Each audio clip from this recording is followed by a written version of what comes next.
Carole, bonjour. Dis Dame Gisèle. Oui. Pourquoi Dame Gisèle? Ah, c'est tout simplement un petit clin d'œil à ma maman. Ah d'accord. Communauté occitane présente à Percheval, de Châteaudun. Comment ça se fait qu'il y ait une communauté occitane à Châteaudun?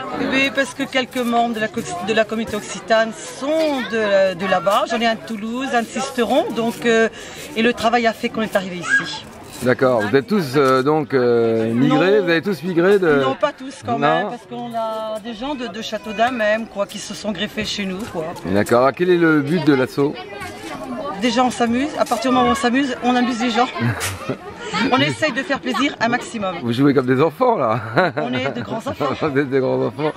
À part ça, c'est aussi, il y a un but culturel, il y a... Oui aussi, parce qu'on fait aussi des déplacements dans des écoles pour les enfants, oui, on fait. Donc c'est tout Et on se autour. déplace en bénévole dans les écoles. Communauté occitane ou médiévale finalement? Quel est le... Nous, on est vraiment axé sur le médiéval parce qu'on apprend aux enfants des parties de cette période qui est assez grande. On leur apprend la cuisine médiévale, comment étaient habillés les chevaliers, on fait les adoubements, les épices, les costumes. Vous faites des choses au château de Châteaudun alors de temps en temps, non? On a fait l'an dernier, cette année apparemment on fait la foire aux laines chez nous. Et après bon, on va voir qu'on fait au petit à petit. D'accord. En fait c'est plus un angle autour du médiéval que occitan quoi. C'est pas le médiéval. C'est le médiéval occitan, c'est mêlé quoi, les deux. D'accord. Puisque les gâteaux que je fais sont des gâteaux surtout, bon c'est médiéval, mais des gâteaux occitans, comme le clafoutis qui est bien un gâteau médiéval occitan. D'accord. Qu'est-ce qui est le plus important, les gâteaux ou le combat? Moi alors on va dire que ma partie c'est les gâteaux, les costumes et je laisse le combat aux hommes. Alors donc c'est vous qui ravitaillez les guerriers, c'est ça? Oui là on était porteuse d'eau là. Bon. Merci en tout cas.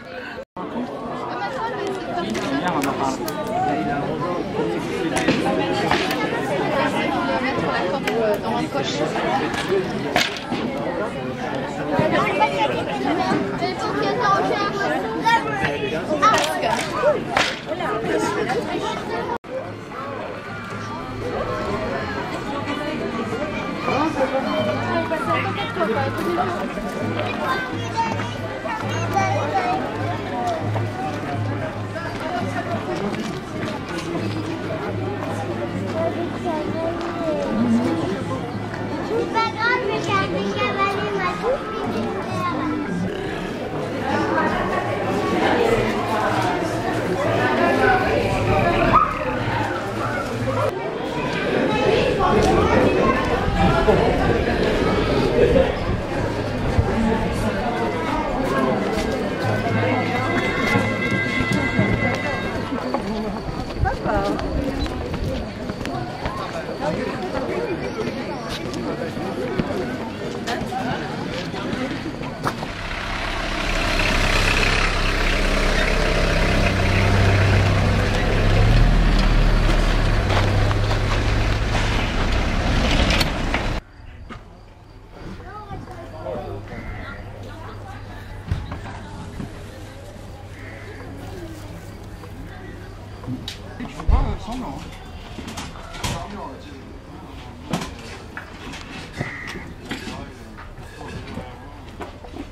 Tout le temps.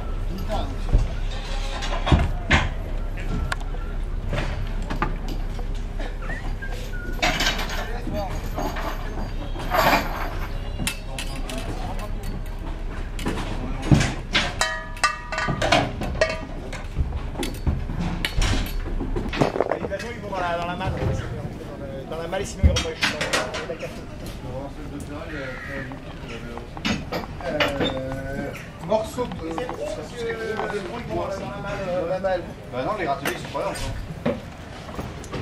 Bah les planches de la desserte. Celle-là, je crois bien. Ouais, là t'as les planches de la desserte et la planche à découper. Tu n'oublieras pas que tu as ton chapeau qui est toujours à l'extérieur. Jean Barella, bonsoir. On est à la fin de Percheval, donc 4 jours très denses. 4 jours très denses, très pleins. Ouais. Alors le bilan, On s'est fait un premier bilan le premier jour, alors Oui. le bilan de la fin.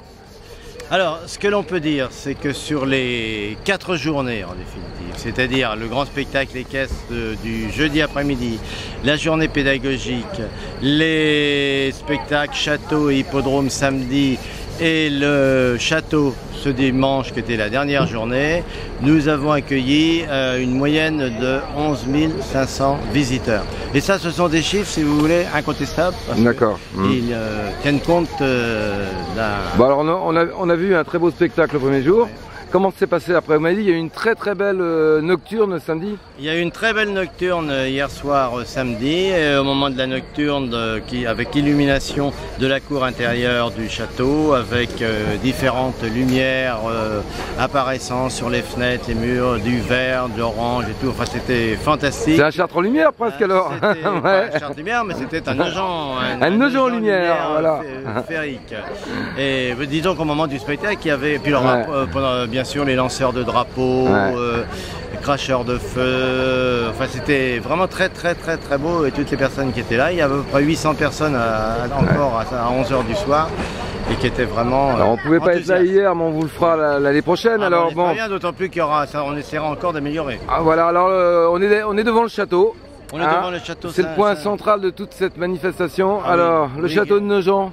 Alors le château de Nogent, ouais. c'est un château, disons, 11e, 15e siècle, un château Moyen-Âge qui a beaucoup souffert, un petit peu de la faute de nos amis d'aujourd'hui, anglais, hein, qui a été reconstruit, et disons qui a été acheté par la ville de Nogent dans les années 1950 et quelques. Et disons que la ville de Nogent, les municipalités qui se sont succédées ont vraiment fait beaucoup pour sa restauration. Vous avez d'ailleurs la tour principale qui a été complètement rénovée il y a maintenant 2 ans. D'accord. Donc on peut dire que Nogent, le château à Nogent, c'est quand même un monument excessivement important. C'est un monument excessivement important, et disons que Percheval, eh ben, l'objectif poursuivi par Percheval, eh ben, justement, c'est la mise en valeur du château. La mise en valeur du château, la mise en valeur de notre superbe région du Perche, et la mise en valeur également du cheval, qui est notre emblème. Donc on peut dire que s'il n'y avait pas le château à Nogent, il y aurait une grande lacune. S'il n'y avait pas le château à Nogent, il faudrait l'inventer. Voilà, tout à fait. Merci Jean, merci en tout cas.